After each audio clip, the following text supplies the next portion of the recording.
رات کا نہ جانے کون سا پہر تھا جب وہ کام سے فارغ ہو کر کمرے میں آیا تو وہ آج پھر فرش پر لیٹی تھی۔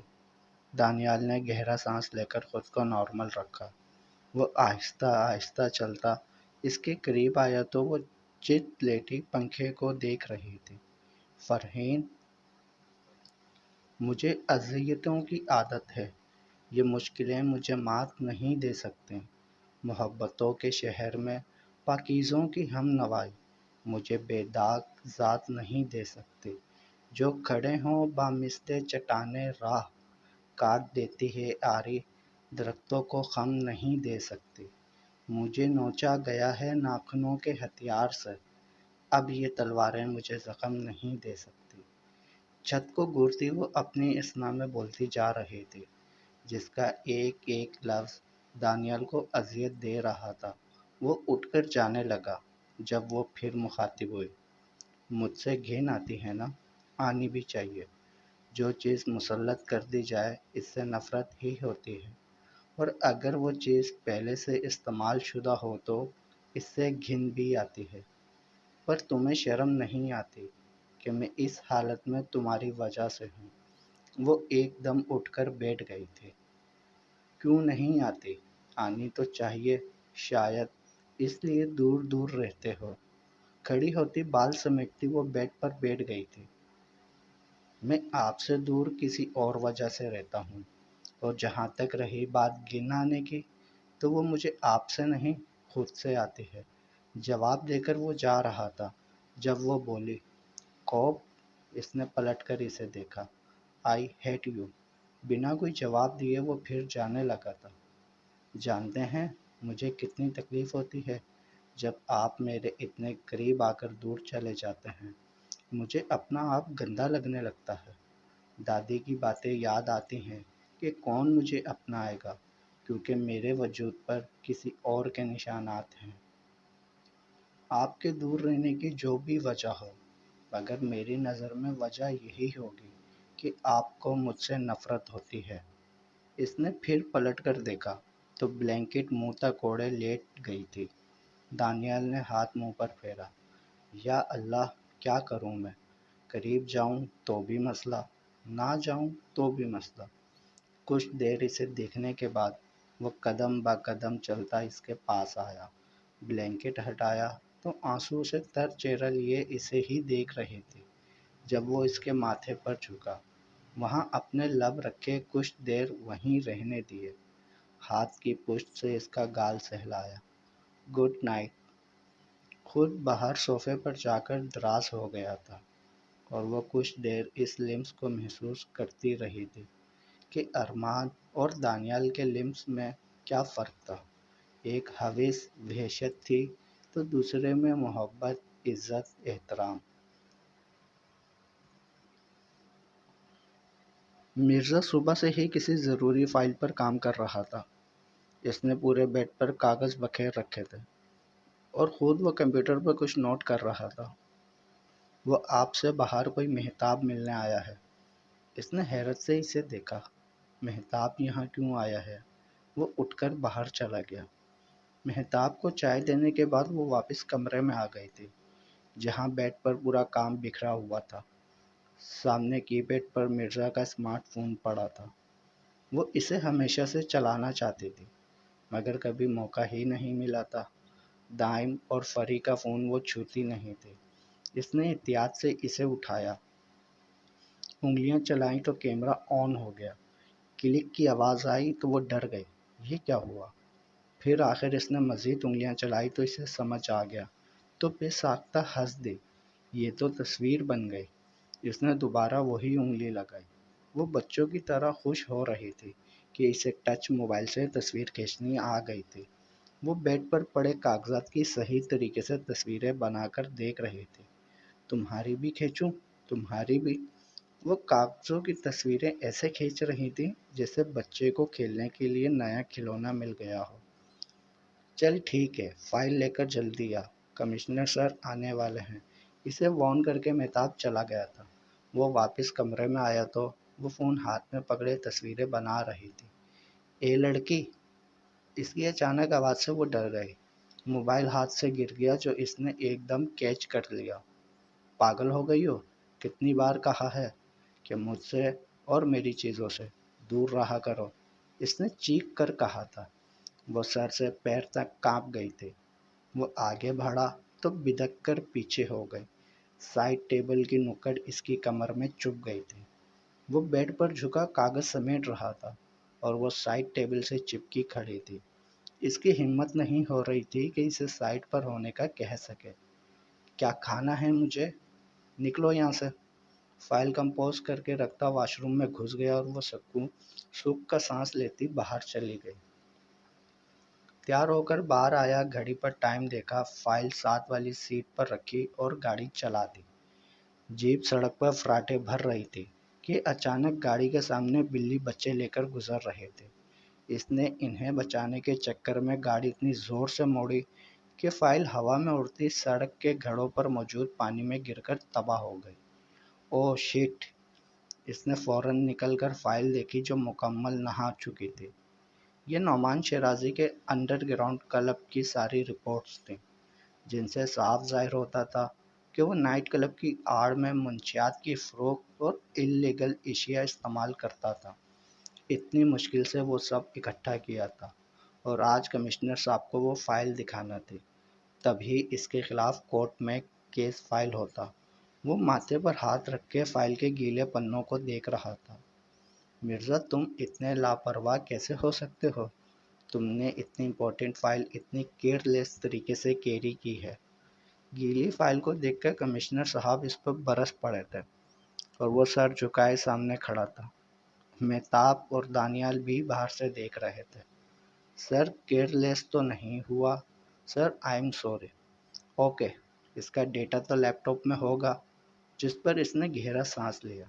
سر، وہ مجھے ڈر تھا لیپ ٹاپ کہیں ہیک ہو جائے گا۔ ہارڈ کاپی کے بعد میں نے سافٹ کاپی کلیئر کر دی تھی۔ Shame on you S P Mirza, مجھے نہیں معلوم تھا تم اس قدر لاپرواہ ہو۔ اپنی 1 سال کی محنت تم ایسے ضائع کر لو گے؟ یہ سب تمہیں دوبارہ کرنا ہوگا۔ آؤٹ! یس سر۔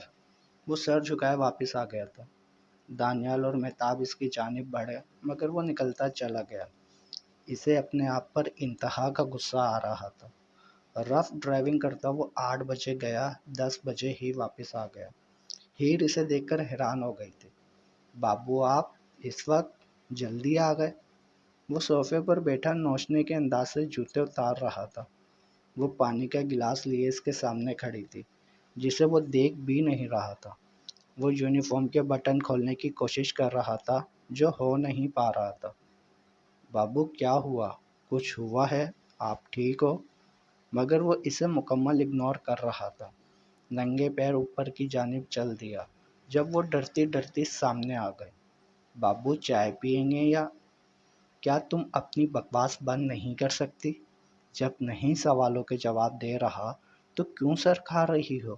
جاننا چاہتی ہو نا کیا ہوا ہے؟ تو سنو، میرے بہت ضروری کاغذات سیلاب میں بہہ گئے ہیں۔ کمشنر نے میری کتے والی کر کے دفع کر دیا ہے۔ اب بتاؤ کیا کروں؟ کر سکتی ہو میری مشکل آسان؟ نہیں، تم کہاں کر سکتی ہو؟ جو لڑکی بجلی والا چولہا نہیں جلا سکتی وہ ملک کو سدھارنے میں مدد کیسے کرے گی؟ اسے دھکیلتا وہ اوپر چلا گیا، اوندھے منہ بیڈ پر ڈھہ گیا۔ کمشنر کے الفاظ اس کے کانوں میں گونج رہے تھے۔ انہی پریشانیوں میں اسے کب نیند آ گئی پتہ ہی نہ چلا۔ ہی ڈرتے ڈرتے کمرے میں آئی تو وہ اوندھے منہ سویا پڑا تھا۔ اس نے آگے بڑھ کر دیکھا تو سائڈ فیس پسینے سے بھرا پڑا تھا۔ وہ دبے قدموں سے اس کے قریب بیٹھی اپنے دوپٹے سے نرمی سے اس کا چہرہ صاف کیا۔ میں جانتی ہوں بابو، میں ان پڑھ ہوں، مجھے کوئی بات سمجھ نہیں آئی، مگر مجھے آپ کی پریشانی سے پریشانی ہوتی ہے۔ میں کوشش کر سکتی ہوں کہ آپ کو میں کوئی تکلیف نہ دوں۔ وہ اس کے پیروں کی جانب آئی، بہت محتاط طریقے سے اس کی جرابیں اتار کر وہ چلی گئی۔ دوپہر کے 3 بج گئے جب وہ دوبارہ کمرے میں آئی، کھانے کی ٹرے میز پر رکھی۔ بابو کھانا کھا لیں۔ اس نے 2-3 بار اسے آوازیں دیں مگر وہ نہیں اٹھا۔ آخر اس نے ہمت جتا کر اس کے بالوں میں ہاتھ پھیرا۔